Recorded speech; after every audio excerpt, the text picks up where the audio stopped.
పరోపకారి పాపన్న కథలు రాజసన్మానం అనే కథను విందాము.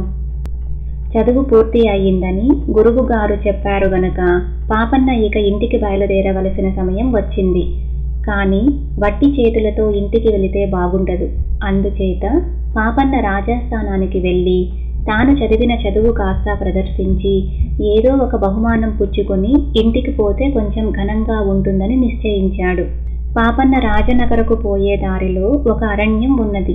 అతను ఆ అరణ్యపు కాలిబాట వెంబడి నడుస్తుండగా ఎదురు వైపు నుంచి పారిపోతున్నాడు, పట్టుకో పట్టుకో అన్న కేకలు వినపడ్డాయి. ఆ క్షణంలోనే ఒక యువకుడు తనకేసి పరిగెత్తుకు వస్తూ ఉండటము, వాణ్ణి ఇద్దరు రాజభటులు తరుముతూ ఉండడము పాపన్న చూశాడు. యువకుడు జుట్టు చెదిరి బట్టలు చినిగి అనుమానించదగిన వాడుగా ఉన్నాడు. వాడు రాజభటులకు చిక్కకుండా పారిపోతున్న నేరస్తుడని పాపన్న ఊహించాడు. అసలే పరోపకారి, అందులోనూ రాజదర్శనార్థం వెళుతున్నాడు. అందుచేత పాపన్న ఆ వచ్చే యువకుణ్ణి అవలీలుగా పట్టుకొని రాజభటులకు అప్పగించాడు. వాళ్ళ యువకుడి నోట్లో గుడ్డలు కుక్కి చేతులు విరిచి కట్టి పాపన్నతో, అయ్యా, సమయానికి వచ్చి సహాయపడ్డావు అన్నారు. మీరేమీ సంకోచించవద్దు, మీకు నా వల్ల ఇంకేం సహాయం కావలసినా చేస్తాను అన్నాడు పాపన్న. అయితే వీడి పని పూర్తి అయిన దాకా మా వెంట ఉండు. ఒకసారి వీడు మాకు చిక్కి కూడా ఎలాగో కట్లు విడిపించుకొని మమ్మల్ని చావగొట్టి పరిగెత్తాడు. మీరు రాబట్టి మళ్ళీ మాకు దొరికాడు అన్నారు రాజభటులు. సరే అయితే పదండి అన్నాడు పాపన్న. వాళ్ళు అడవికి అడ్డం పడి ఒక నిర్జనమైన గుహ వద్దకు చేరుకున్నారు. ఇక్కడ మనకు తెల్లవారే లోపుగా పని ఉన్నది, దేవీ పూజ చెయ్యాలి, ఇక్కడే ఉంటాం అంటూ వాళ్ళు పాపన్నను గురించి వివరాలు అడిగారు. తాను చదువు పూర్తి చేసి ధనార్జన కోసం నగరానికి పోతున్నట్టు పాపన్న వారితో చెప్పాడు.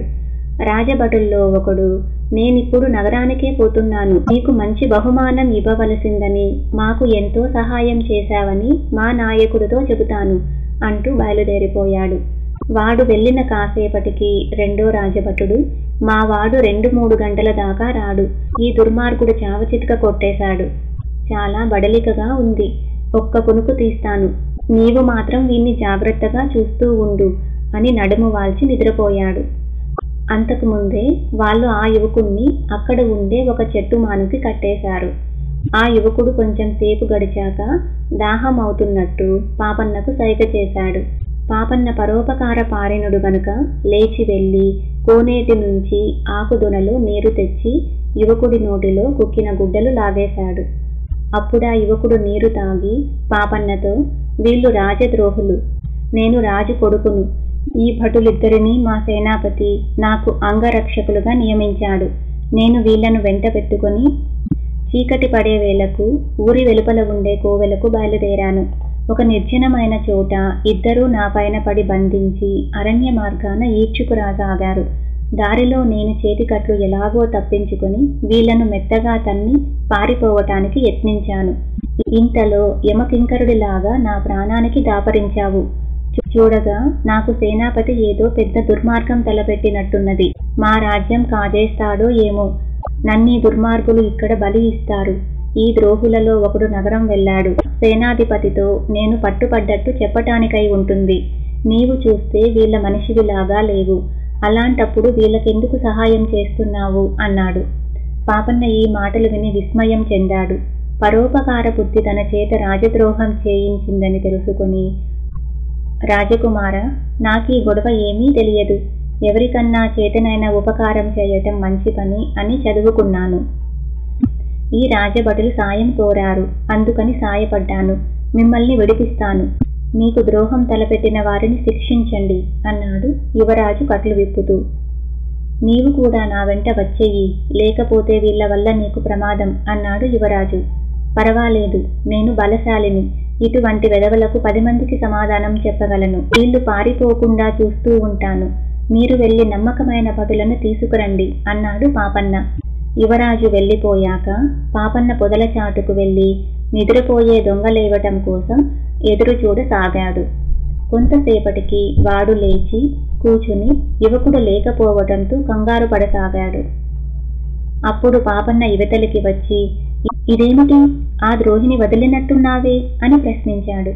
ఛీ, నీవే ఆ పని చేసి ఉంటావు, అన్నాడు రాజభటుడి వేషంలో ఉన్నవాడు. నేనెందుకు వదిలిపెడతాను? వదిలిపెట్టేవాణ్ణైతే అసలు పట్టిస్తానా? ఇంకా నాకేదో మీ నాయకుడు బహుమతి ఇస్తాడని గంపెడాసతో ఉన్నాను. దాహమై కాసిని నీళ్లు తాగి వచ్చేలోపుగా వాణ్ణి తప్పించేసి నా నోట కరక్కాయ కొట్టావు. పారిపోతున్న వాణ్ణి పట్టుకున్నానంటే మీ నాయకుడు ఎలా నమ్ముతాడు? నీ తరహా చూస్తే రాజద్రోహిలాగున్నావు అని రాజభటుడి పైన నేరం మోపాడు పాపన్న. వాడు తెల్లపోయి, నేనేమీ ఎరగను, ఇప్పుడే నిద్రలేచాను. వాడు నువ్వు కలిసి పారిపోయారని కూడా అనుకున్నాను. వాడంతట వాడు ఎట్లా తప్పించుకుంటాడు? మా నాయకుడు వస్తే ఏమని చెప్పటం అని మదనపడ్డాడు. ఇంతలో మొదటి రాజభటుడు సేనాపతిని మరి 2 భటులను తీసుకువచ్చాడు. ఏడి ఆ రాజకుమారుడి తల నా కళ్ళ ఎదుట తెగితే చెరొక మాన్యము ఇచ్చేస్తాను అంటూ సేనాపతి అటూ ఇటూ చూశాడు. అయ్యా, వీళ్లకు సాయం చేశాను, నా సేవ మరవకండి అన్నాడు పాపన్న. కాని రాజకుమారుడు తప్పించుకుపోయాడని తెలిసాక సేనాపతి ఉగ్రుడైపోయాడు. ఆయన నిప్పులు కక్కుతూ వర నుంచి కత్తిని దూసి 2 రాజభటులను చంపబోయాడు. మహారాజా, తమరు తొందరపడకండి. రాజకుమారుడు దొరికిన మాట నిజమే.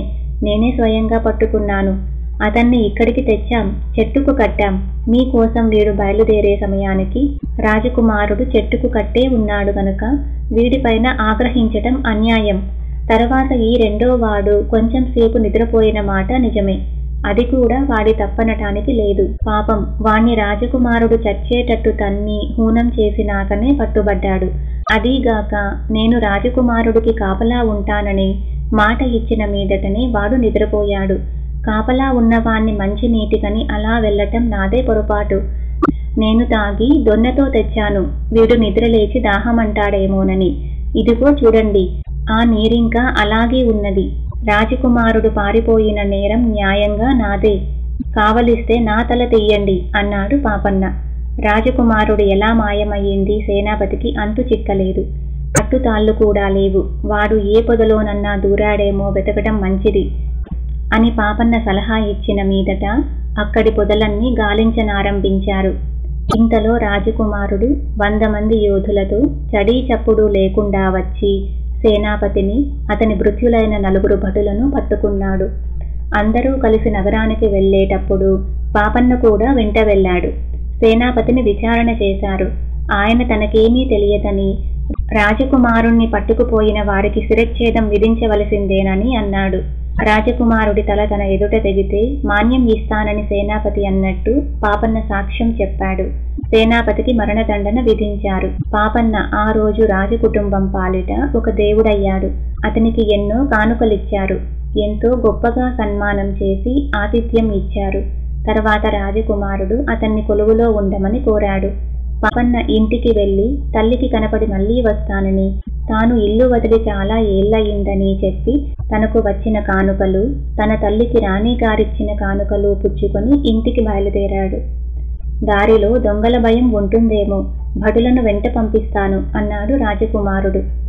నాకేమీ భయం లేదు, నాకు నేనే రక్షకుణ్ణి అంటూ పాపన్న రాజకుమారుడి వద్ద సెలవు పుచ్చుకున్నాడు. తర్వాత పాపన్న ఇల్లు ఎలా చేరాడు, మధ్యలో ఎన్ని కష్టాలను ఎదుర్కొన్నాడు అని తెలుసుకోవాలంటే నిలబెట్టిన కాపురం అనే కథను వినండి. ఆ వీడియో లింకు కోసం డిస్క్రిప్షన్ చూడండి. మీరు ఇంతవరకు సబ్స్క్రైబ్ చేసుకోకుంటే తప్పకుండా నా ఛానల్ని సబ్స్క్రైబ్ చేసుకోండి. పక్కనే ఉన్న బెల్ గంటను నొక్కారంటే నేను పెట్టే ప్రతి వీడియో మీకు నోటిఫికేషన్ రూపంలో అందుతుంది. Thank you. మళ్ళీ మరో వీడియోతో కలుసుకుందాం.